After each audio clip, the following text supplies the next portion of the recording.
Chef Frank with the hot cooking tips, man. All right, we're gonna be working with chicken, butchering chicken, boning it out so it'll lay flat. So check this one out, man. This one, we're gonna open up a chicken Pollo Loco style for the grill. No, I'm not sticking my finger up its ass. That's the neck, okay? All right, so my knife is going in. Preferably I'd use a longer knife. We're back to this dull knife. All right, but what you wanna do is you wanna use leverage against the back of the chicken, grab the wings like this so you get some more leverage, and then you're simply, okay, I'm turning it around, but I'm gonna show you how to grab it right here, okay? Watch this. I have my fingers, I'm able to hold it securely. Now I'm gonna let that knife rip through the breast and breastbone. Obviously I didn't have a good enough grip, but here we go.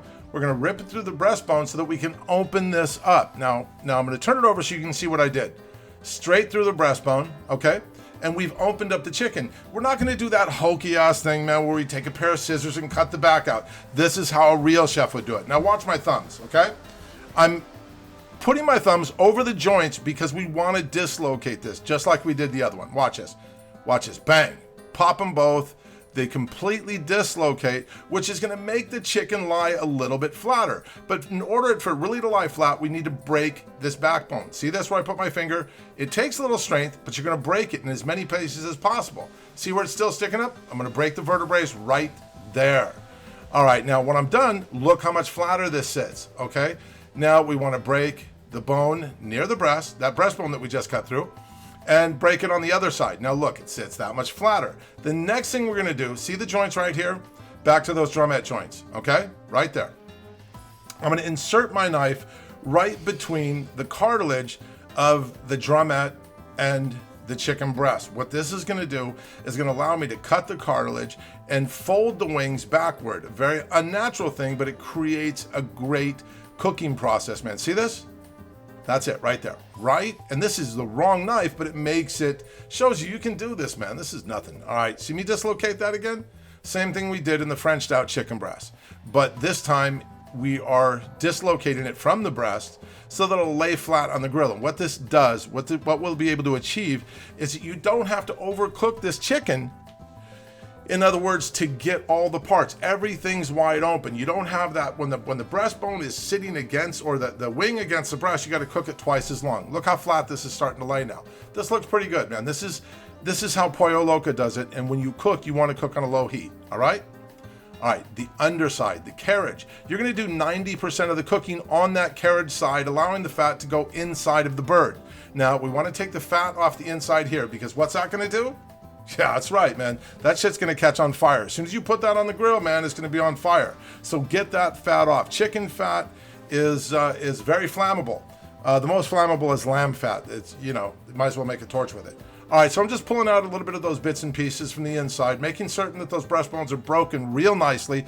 And look, a couple more vertebrae. See me just pop that? It's gonna make it lie a little bit more flat, giving us a more appealing piece of chicken off of the grill. Now, the way I'm picking this up and turning over is great because you can see how easy that would be to put on the grill. All right, I'm gonna put it on the plate just like this. See this? Bang, right there, okay?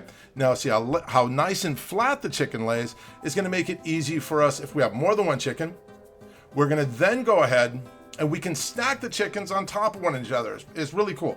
But here, peep this real quick. Look at this. I'm gonna make a spice blend. Once again, I'm pulling out one of my screw-on containers.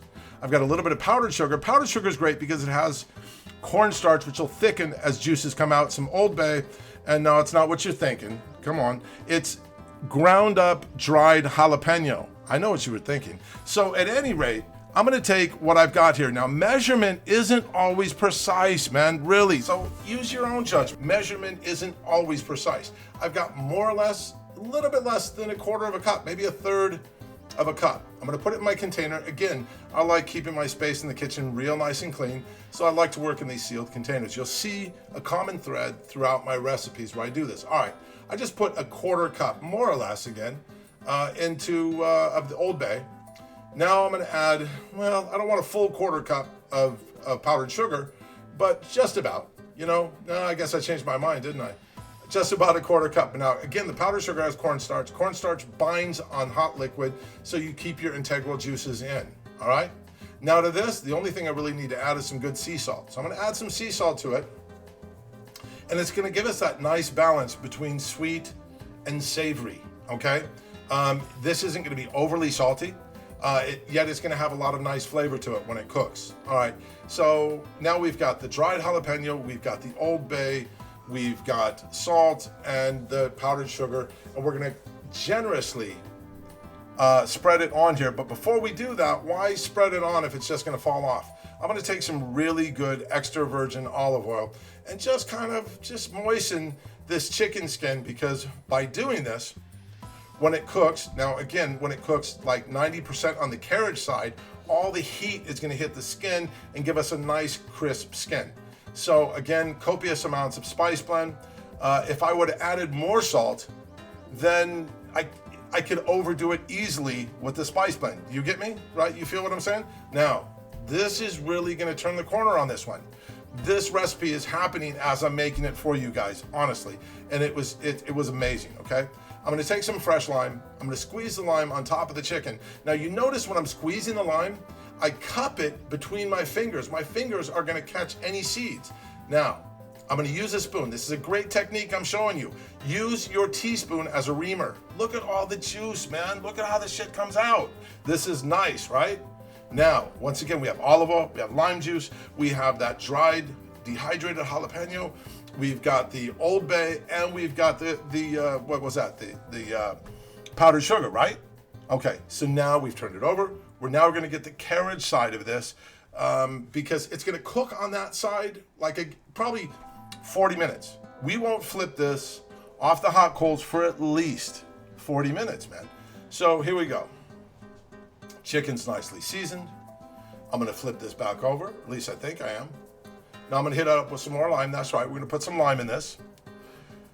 Then when I flip it over, we're going to be able to let this sit at room temperature. You know, you can fire it right away. I mean, if you got guests coming over and you got to get some food on the grill, hey man, you don't have to wait 20 minutes, 30 minutes. Forget that stuff that you read in the cookbooks. Cooking is personal preference. Cooking sometimes is just getting it on the table in time, okay? And still engineering and crafting great flavors, and that's what I get paid to do, all right? So we're getting this nice and wet, good and juicy with this lime juice. We have copious amounts of that beautiful spice blend, and it's not gonna be overly sweet. So if you're thinking it is, forget that. All right, now look, I want you to take a look at this. See how flat that lays? It's gonna lay on your grill that way. That's the way you're gonna put it on the grates of your grill. Now, the beauty here is if you have a lot of guests, you can add, let's see, 1, 2, 3, 4, 5, 6, whatever amount of chickens and stack them on top of each other. It's really easy to fit them in your refrigerator that way too, man. So, you know, once again, man, there's food and then there's love. I make love. Peace.